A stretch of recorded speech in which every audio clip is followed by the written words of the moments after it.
ब्रज में शुरू हुए 45 दिवसीय फाग महोत्सव के प्रथम दिन बसंत पंचमी को ब्रज के राजा दाऊजी महाराज के मंदिर में सभी को गुलाल लगाया गया। बसंत पंचमी के पर्व से ही ब्रज में होली की शुरुआत हो जाती है और इस 45 दिवसीय होली के पर्व का शुभारंभ बसंत पंचमी से हो गया है। इस मौके पर ब्रज के राजा ठाकुर दाऊजी महाराज के मंदिर में होली की शुरुआत के दिन सभी को गुलाल लगाया गया और मंदिर में सुबह से ही श्रद्धालुओं की भारी भीड़ देखने को मिली। सभी ने ठाकुर दाऊजी महाराज की जय जयकार की और 40 दिवसीय इस बसंत पर्व की शुरुआत फाग महोत्सव से प्रारंभ हो गई, जिसको लेकर वहां मौजूद सभी मंदिर के सेवायत पुजारियों ने जानकारी देते हुए बताया, आज से ही मंदिर में बड़े हर्षोल्लास का पर्व है और इस दिन से ही ब्रज में होली की शुरुआत हो जाती है। आज से हमारे मंदिर श्री दाऊजी महाराज में बसंत ऋतु का आरंभ हो गया है और आज से ही होली जो 45 दिन की मानी जाती है, आज से ही शुरुआत हो चुकी है। बहुत अति आनंद बरस रहा है। हमारे मंदिर में एक ठाकुर जी को समाज गायन करके सुनाया जाता है कि आई बसंत सबई मन फूले और खेतन फूली सरदों। तो दाऊजी महाराज की कृपा से बसंत ऋतु के आगमन पर सभी के मन में अत्यंत हर्षोल्लास प्रारंभ हो जाता है। बसंत पंचमी के दिन से ही संपूर्ण ब्रज में होली का आगाज हो जाता है, जहां ब्रज में 40 दिन तक होली खेली जाती है। वहीं मंदिरों में इस दौरान सेवायतों द्वारा श्रद्धालुओं पर रंग डाला जाता है और भगवान भी होली का आनंद लेते हैं। इसी के तहत तीर्थनगरी वृंदावन के सुप्रसिद्ध ठाकुर बांके बिहारी मंदिर में भी बसंत पंचमी के दिन होली का शुभारंभ हो गया, जहां प्रातः काल के समय ठाकुर बांके बिहारी की आरती के बाद श्रद्धालुओं पर गुलाल उड़ाया गया और श्रद्धालुओं ने भी भगवान के साथ रंग बिरंगे गुलाल लगाकर होली का आनंद लिया, साथ ही एक दूसरे को भी गुलाल लगाया। इस बारे में जानकारी देते हुए मंदिर के सेवायत मम्मू गोस्वामी और श्रद्धालुओं ने कहा कि मेरा नाम मोहन गोस्वामी है। गोस्वामी जी, मंदिर में रंग उड़ाया गया है भाईजी मंदिर में, क्या परंपरा है? ये आज से बसंत पंचमी है और आज बसंत पंचमी से ब्रज मंडल में होली उत्सव शुरू हो जाती है। तो उसी हिसाब से आज बिहारी जी महाराज में बिहारी जी रंग से होली खेलते हैं और आज से बिहारी जी महाराज को रोज 29 मार्च तक बिहारी जी महाराज को रोज होली का गुलाल लगाया जाएगा। और आज से ये मान्य है कि ब्रज में अगर आपको कोई रंग में लगा देता है तो आप उसको विरोध नहीं कर सकते, उसका बुरा नहीं मान सकते। क्या नाम है आपका? शेफाली। ये कहाँ से आई हैं आप? गंगानगर, राजस्थान। बिहारी मंदिर आज होली हुई, कैसा लगा आपको? बहुत मजा आया, खूब रंगों से खेले, कान्हा जी के रंग में खेले। आज तो बहुत मजा आया। आपका अंजू बंसल। आज आपने बिहारी मंदिर होली खेली, कैसा लगा? सच में हर बार तो होली भी खेलते हैं, इस बार कान्हा जी की होली के रंग में रंग के बहुत मजा आया। ऐसा लगता है सच होली इस बार ही खेली हमने। कभी देखी अपने वृंदावन की ऐसी होली? फर्स्ट टाइम देखी हमने। विगत दिनों हुई मीरा ठाकुर की हत्या का पुलिस ने खुलासा किया है, जिसमें पाया कि मीरा ठाकुर की हत्या गृह कलेश और जमीनी रंजिश को लेकर की गई थी। दरअसल मामला मथुरा जनपद की थाना कोतवाली क्षेत्र स्थित डैम्पियर नगर का है, जहां पर 2 अज्ञात बदमाशों के द्वारा मीरा ठाकुर नाम की महिला की गोली मारकर हत्या कर दी गई थी, जिसका खुलासा मथुरा पुलिस के द्वारा कर दिया गया। घटना की जानकारी देते हुए मथुरा के एसपी सिटी MP सिंह ने बताया कि महिला की हत्या उसी के पुत्र के ससुराली जनों के द्वारा कूट रचित षड्यंत्र के तहत की गई थी, जिसमें कि एक प्लॉट जो कि उसकी पुत्र वधू के नाम था। वहीं मीरा ठाकुर के द्वारा अपने पुत्र का तलाक का केस न्यायालय में दाखिल कर देना भी उसकी एक मुख्य वजह रही है। 10 तारीख को सायं 4 बजे डैम्पियर नगर थाना क्षेत्र कोतवाली में पूर्व पार्षद मीरा ठाकुर की गोली मारकर हत्या कर दी गई थी, जिस संबंध में कोतवाली में अभियोग पंजीकृत किया गया था। पुलिस ने प्रयास करके इसमें 2 अभियुक्तों को गिरफ्तार किया। गिरफ्तारी और 3 अभियुक्तों की गिरफ्तारी के लिए कोतवाली पुलिस और स्वाट की टीम लगातार दबिशें दे रही हैं। घटना का जो संक्षिप्त कारण समझ में आया वो इस प्रकार है। मीरा ठाकुर के लड़के की शादी रमेश तरकर की बेटी से हुआ था, जिनमें पारिवारिक विवाद पिछले 8 साल से चल रहा था।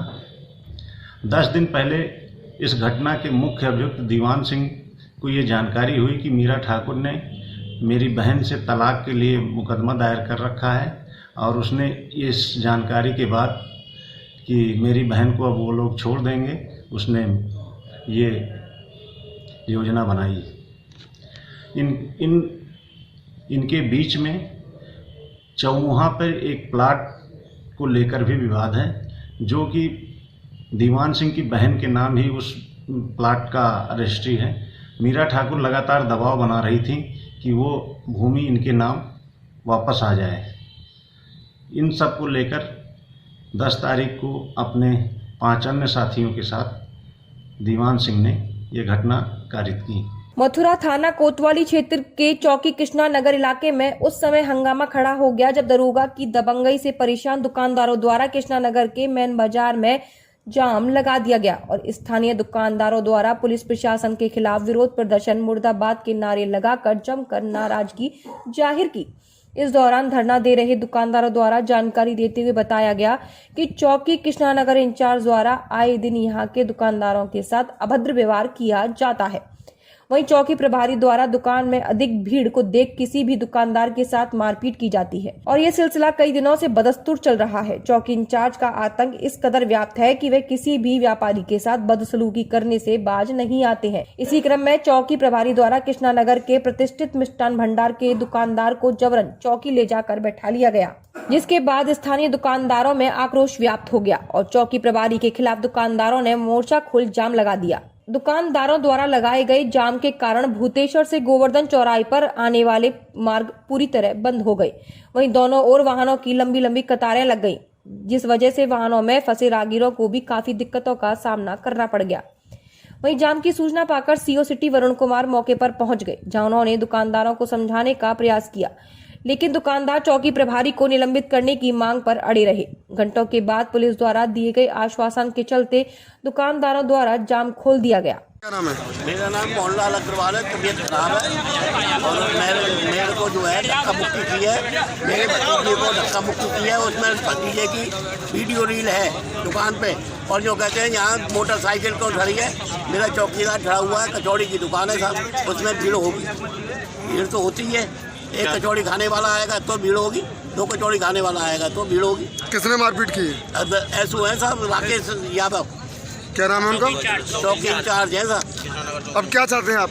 चाहते हैं हमारे भाई को लेके छोड़ दें और हमसे जो है गलती की आगे से नहीं होगा। व्यापारी कोई आए झगड़ा थोड़ी मारपीट भी करी थी? हाँ जी, मेरे को धक्का दिया है और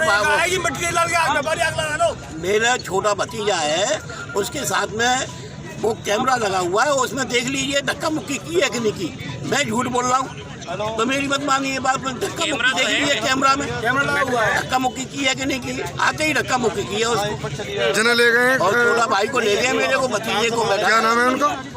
नंदकिशोर। इस माह का दूसरा तहसील दिवस 16 तारीख मंगलवार को महावन तहसील में आयोजित किया गया, जिसकी अध्यक्षता मुख्य विकास अधिकारी नितिन गौड़ द्वारा की गई और उनकी मौजूदगी में अधीनस्थ अधिकारियों ने शिकायतकर्ताओं की शिकायतों को सुना। ज्यादातर शिकायतें राजस्व विभाग से संबंधित रहीं, जिसके लिए उन्होंने अधीनस्थों को निर्देशित किया कि इनको जल्द से जल्द कार्रवाई करते हुए उनका निस्तारण किया जाए। साथ ही संपूर्ण समाधान तहसील दिवस में 23 शिकायतें दर्ज कराई गईं, जिसमें से 3 का मौके पर ही निस्तारण कर दिया गया। इस संपूर्ण समाधान तहसील दिवस में एसडीएम आईपीएस दिशा जैन, तहसीलदार महावत सुभाष चंद्र यादव सहित सभी अन्य विभागों के कर्मचारी मौजूद रहे। दिनांक 16 फरवरी 2021 को तहसील महावन में जो तहसील दिवस या संपूर्ण समाधान दिवस का आयोजन किया गया, इसमें 23 शिकायतें प्राप्त हुई हैं, जिनमें से 3 का निस्तारण हो चुका है और जो राजस्व वादों से संबंधित थी। ज़्यादातर अधिकारी अनुपस्थित रहे हैं आज अधिकांश अधिकारी उपस्थित थे। कुछ 2 थानों से अधिकारी उपस्थित नहीं थे तो उनको कारण बताओ नोटिस इशू किया गया है। इसके अलावा ABS से बलदेव और राया वो उपस्थित नहीं थे तो उनको भी कारण बताओ नोटिस इशू किया जा रहा है। 16 फरवरी से वृंदावन में लगने वाले कुंभ का आगाज हो चुका है। आपको बताते चले कि मंगलवार को वृंदावन में लगने वाले 16 फरवरी से लेकर 25 मार्च तक के कुंभ का आगाज ध्वजारोहण के साथ किया गया, जिसमें कि उत्तर प्रदेश के ऊर्जा मंत्री श्रीकांत शर्मा द्वारा दिगंबर अखाड़े में राजेंद्र दास महाराज के सानिध्य द्वारा ध्वज का सर्वप्रथम पूजन किया गया और ध्वजारोहण किया गया। इस बारे में जानकारी देते हुए रामदास महाराज व ऊर्जा मंत्री श्रीकांत शर्मा ने बताया कि बहुत ही यह जमुना जी के जो है साक्षी में भगवान कृष्ण की जन्मभूमि में यहाँ भव्य और दिव्य कुंभ मेला का आगाज हो गया। आज हमारे वैष्णो तीनों अन्य अखाड़ों के संत महंत और जो है इसमें मंत्री मिनिस्टर नगरवासी मिलके और आज जो है ध्वजारोहण का जो है शुरुआत की है। तो मैं जमुना महारानी और भगवान कृष्ण से प्रार्थना करूंगा कि यहाँ नगरवासी जो है और जो है देश दुनिया से आवे और ये पावन रूपी जमुना में डुबकी लगावे, साथों साथ यहाँ समस्त देवी देवताओं का दर्शन करे और ख़ास करके यहाँ के सीएम योगी आदित्यनाथ जी और पीएम नरेंद्र मोदी जी को जो है धन्यवाद और साधुवाद देना पड़ेगा कि हमारे वैष्णव समाज की लुप्त परंपरा को पूरा से जो है जागरूक किए, उसके लिए जो है साधुवाद। देखिए, ये बहुत परम सौभाग्य की बात है और ये बहुत पवित्र दिन है। आज बसंत पंचमी का दिन है और माँ यमुना के किनारे ये कुंभ का आयोजन हो रहा है। साधु संत सब ब्रजवासियों को आशीर्वाद दे रहे हैं। ये बहुत ही पवित्र स्थान है और ये बहुत अच्छा अवसर है और हम तो अपने आप को सौभाग्यशाली समझते हैं कि पहले प्रयागराज कुंभ के आयोजन का अवसर हमारी सरकार को मिला और अब वृंदावन कुंभ के आयोजन को भी अवसर हमारी सरकार प्राप्त हुआ है। तो ये सब पूज्य संतों के आशीर्वाद से ही ये सब, उनकी कृपा से ही सब हो रहा है और हम बस सब ब्रजवासी, हम सब प्रदेशवासी अपने बांके बिहारी जी से, अपने पूज्य संतों से बस यही प्रार्थना करते हैं कि हमारा जो आयोजन है ये बहुत सफल आयोजन हो, ये कुंभ बहुत सफल हो, बहुत सुरक्षित हो और हमने यहाँ कुंभ में साधु संतों के आशीर्वाद से ये प्रयास करे हो कि यहाँ में हम पॉलीथीन का उपयोग ना करें या कुंभ में हम बहुत इको फ्रेंडली रखें और जैसे हम अपने ठाकुर जी के स्थान, पवित्र स्थान हम मंदिर जैसे साफ रखें, अपने घर जैसे साफ रखें, वैसे ये पवित्र स्थान भी हमारा साफ रहे। यहाँ की चिंता सब श्रद्धालु जो है आ रहे हैं वो करें और जहाँ जो हमारे पूज्य संत हैं और जो अन्य लोग हैं वो इन्होंने जहाँ स्थान प्राप्त किया है वो सब भी इसकी चिंता करें। केंद्र सरकार द्वारा पेट्रोल, डीजल, गैस के दाम में लगातार बढ़ोतरी की जा रही है, जिसके कारण लोगों में भारी निराशा पाई गई। वहीं कस्बा सौख में सपा नेता धीरज वर्मा, रालोद नेता थान सिंह प्रधान सहित स्थानीय लोगों ने रोष जताया। उन्होंने कहा कि पेट्रोल, डीजल के दाम लगातार बढ़ रहे हैं, जिसके कारण महंगाई लगातार बढ़ रही है। पेट्रोल 90 रुपए के लगभग हो गया है, वहीं डीजल के दामों में भी बढ़ोतरी की गई है। इसी तरह गैस सिलेंडर के रविवार को रेट 50 रुपए बढ़ाई गई। लगातार कीमतें बढ़ने के कारण लोगों के घरों का बजट खराब हो रहा है।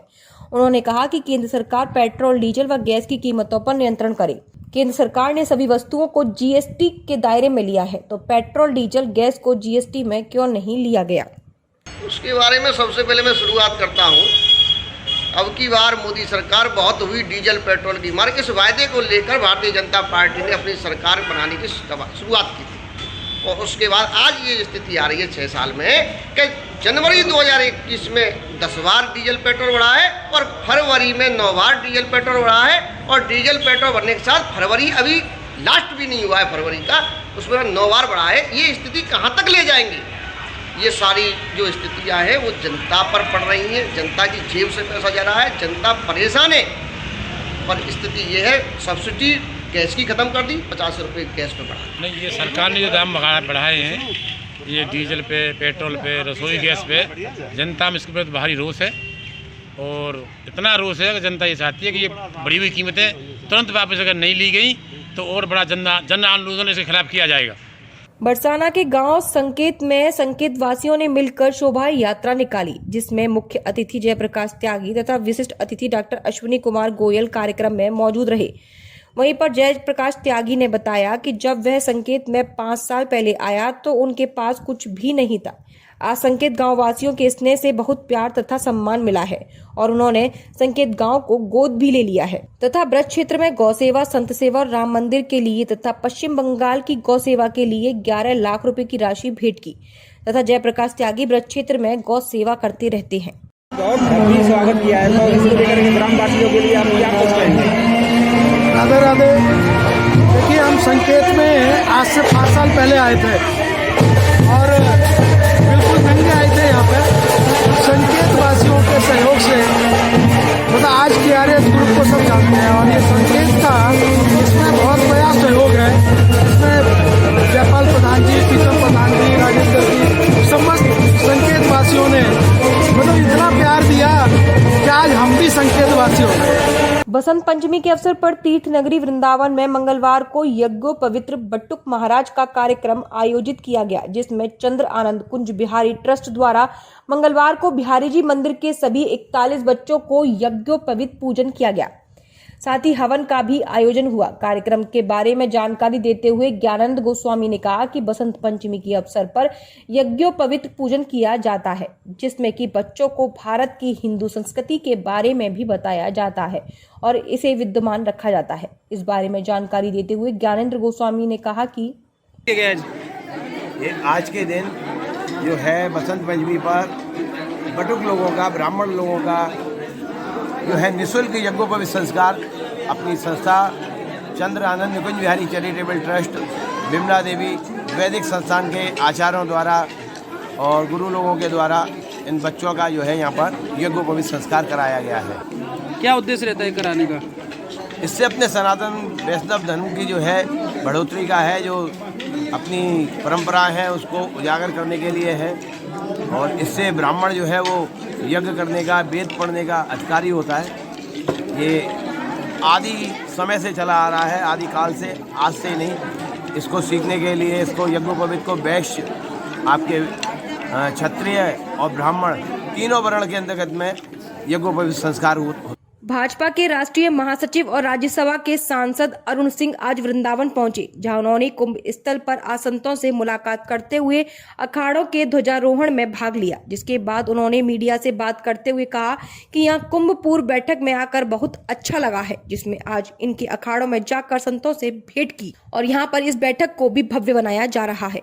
योगी सरकार की बहुत अच्छी पहल है कि वहीं उन्होंने यमुना जल को दूषित होने पर कहा कि दिल्ली की सरकारों ने कोई विकास कार्य नहीं किए हैं और ना ही उनकी मंशा है, वो तो सिर्फ विकास की राजनीति करते हैं।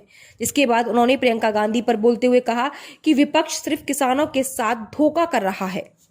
अलीगढ़ के लोधा क्षेत्र में गांव नेहरा में परिवार को बंधक बनाकर की गई लूटपाट का मामला सामने आया है। जानकारी के अनुसार परिवारियों का कहना है कि 15 से 20 लोगों ने घर में घुसकर लूटपाट की, जिसमें कई लोगों के साथ मारपीट की गई और साथ ही पशु, सोने के आभूषण, कुछ नकदी, 2 मोबाइल आदि चीज लूट कर ले गए। रविंद्र ने बताया कि उनमें से 4-5 लोग ट्यूबवेल की कुटिया में घुस गए और उनके परिवार वालों से मारपीट की और कुछ लोग जो बाहर थे उन्होंने बंधे हुए पशु खोल लिए और सभी को कुटिया के अंदर बंद करके चले गए।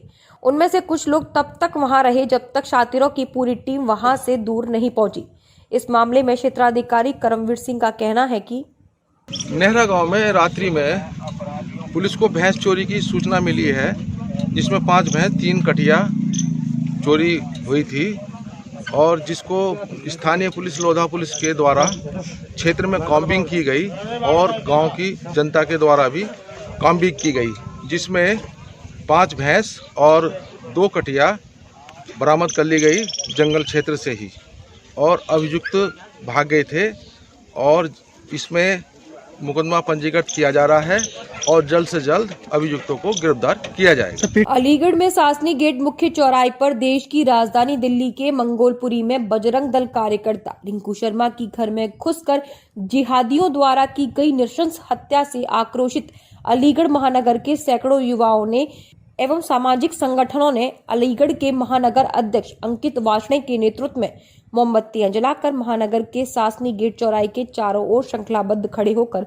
विनम्र श्रद्धांजलि अर्पित की। इस अवसर पर उपस्थित संगठन के कार्यकर्ता व महानगर के अन्य राष्ट्रवादी संगठनों के पदाधिकारी और कार्यकर्ताओं को संबोधित करते हुए अंकित वार्ष्णेय ने कहा कि भारत में गजवाए हिंद की अवधारणा को पूरा करने के लिए इस प्रकार कायरतापूर्ण हत्याएं की जा रही हैं। रिंकू शर्मा जो मंगोलपुरी दिल्ली में जो हत्याएं हुई हैं, लगातार हिंदू संगठन के लोगों की हत्याएं होती जा रही हैं। कमलेश तिवारी, आईबी एजेंट अंकित शर्मा, रिंकू शर्मा, लगातार ये हत्याएं हो रही हैं। शासन प्रशासन इस पर चुप्पी साधे हुए हैं। हम चाहते हैं कि रिंकू शर्मा के हत्यारों को जल्दी से जल्दी फांसी मिले। बसंत पंचमी का त्योहार बड़े ही धूमधाम के साथ मनाया जाता है। साथ ही ब्रज में बसंत पंचमी के अवसर पर सरस्वती मां की पूजा अर्चना की जाती है। इसी क्रम में वृंदावन के शाहजी मंदिर में वर्ष में 2 दिन खुलने वाले बसंती कमरा आज ही के दिन खोला जाता है।